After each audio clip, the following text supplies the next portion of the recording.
That day, August the 11th, I was with Ohio State Highway Patrol at Post 83, which is about 10 minutes from my house. So it was the first time that anything like that in the news was deeply personal to me.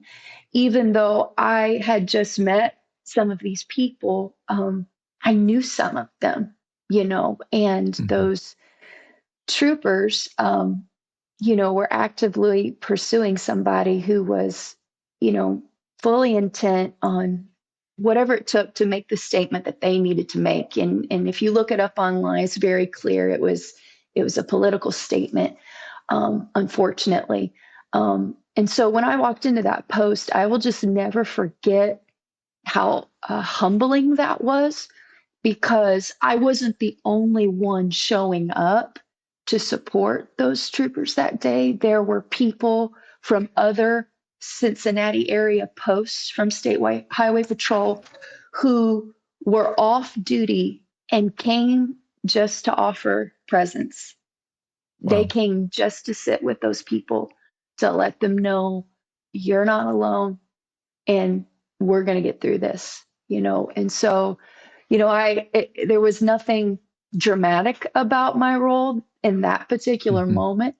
Um, I sat with the dispatchers, one of which was the wife of one of the troopers first on the scene when the man pulled his car over in a cornfield here in Ohio.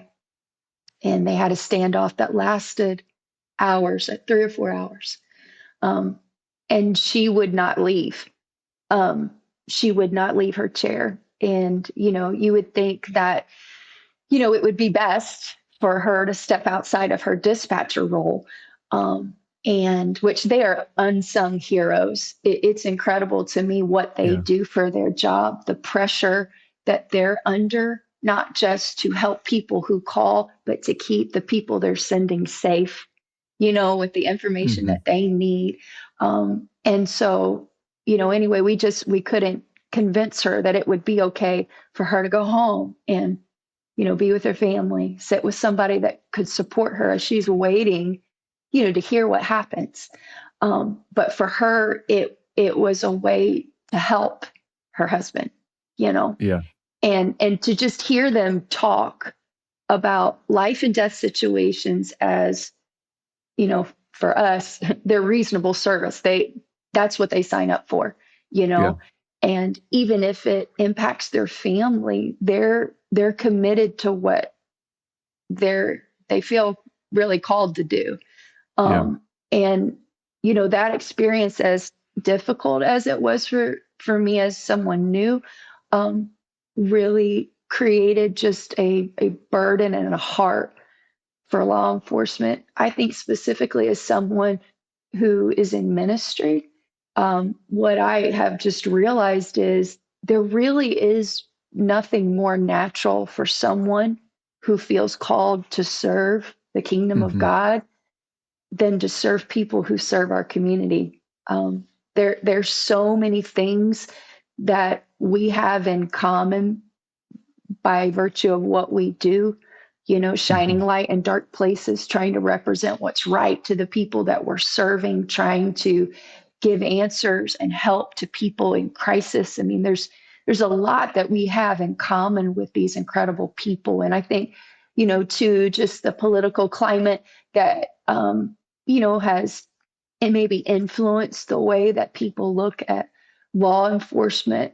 There's a whole nother side of it, that's Yeah. very human, and very relatable. And that's what motivates me, the most, I think, is that, as a citizen, I'm not called to serve in those roles, but I can show up and encourage the people who are and who are doing it, that they Hmm. they deserve that kind of support from the local church, if I could be that direct. And I think that for me, there's no better way to support my community than Yeah. to try to be a good friend, and resource to people who are committed to keeping it safe. Yeah. So in my mind, I can just imagine you sitting there with that dispatcher, Mhm. or, in the room while she's likely listening to this standoff with her Yeah. husband in Mhm. harm's way, Mhm. and fear and worry, yet Yeah. duty in her mind.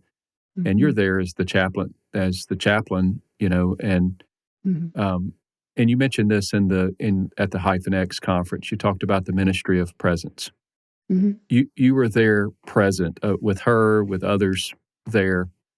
That is a really powerful thing, the ministry of presence. Mhm. Talk Yeah. about that a little bit. Unpack what that means for our listeners. Yeah, absolutely. Well, the first time I ever really heard anybody use that term that I think we probably hear more in a church setting, the gift of presence, Mhm. was my dad. And I remember him, talking about that, seeing him model it.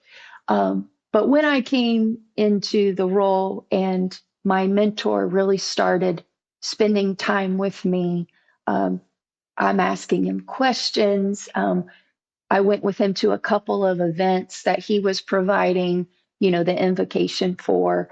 And we would just talk about, his experiences, because, I'm trying to understand some of the more practical elements of what does that look like.